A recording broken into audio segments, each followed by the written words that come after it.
Cowboys, Eagles, shall we? Cowboys favored by 3.5 as the two top teams in the NFC, two fierce division rivals, face off again this week.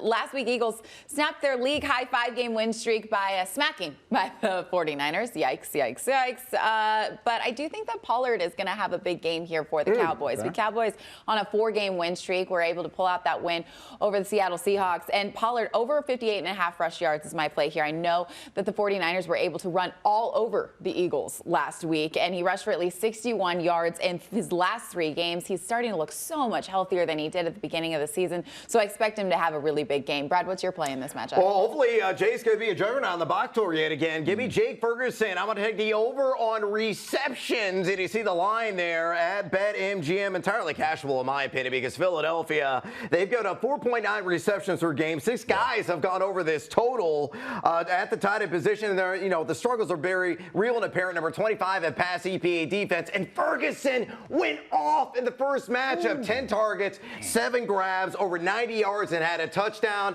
I'm not saying he's going to replicate that, but I think he's going to be within the vicinity, and at least he's going to get it done in receptions. There's a theme here. We're all on Dallas. Funston, what's your favorite Cowboys prop? Yeah, well, credit to Mike McCarthy, because, he started calling the plays and started realizing that they weren't great to run. Sorry, Danny, I'm not sure about the Tony Pollard call there, but the true weakness, the true weakness of this Eagles defense, we know, is the pass defense. They've been rough, and I'm looking at Dak Prescott for over 295.5 passing yards.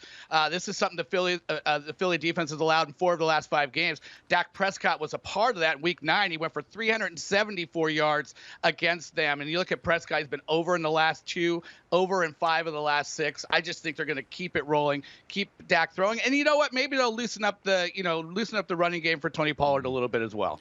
Okay, so Funston thinks his Cowboys, as a Cowboys fan, going to have a big game. Well, someone else is a Cowboys fan around here. Cam? Me as well. So we are going to go correlate and synergize and bring it all together. You guys are taking overs on what the Cowboys would do against the Eagles, so why not just take them on the spread at 3.5? And it's all good, people. You're thinking like, oh, well, Philly will bounce back to who they are. They're going to be in Dallas, but they're not afraid of that. Well, let me tell you this. So 3 of the 6 road games, Philly has just barely gotten by. They won those games by a touchdown or less, and we saw them get clipped in their matchup against the Jets on the road. And we're talking about, those New York Jets. So what do you think is going to happen in Dallas for a team that was barely right there on getting the win with this Cowboys group? They take care of business at home because they have the best record against the spread at home at 5-1-0. So I'm liking the Cowboys, especially with Dak Prescott, to really carve up that secondary for the Philadelphia Eagles. So this helps the Cowboys with that race for the NFC East. And so we're looking at a different conversation after this ball game. And everybody that was out there hating on me, talking about, oh, Cam, with the Cowboys, they're not going to show up.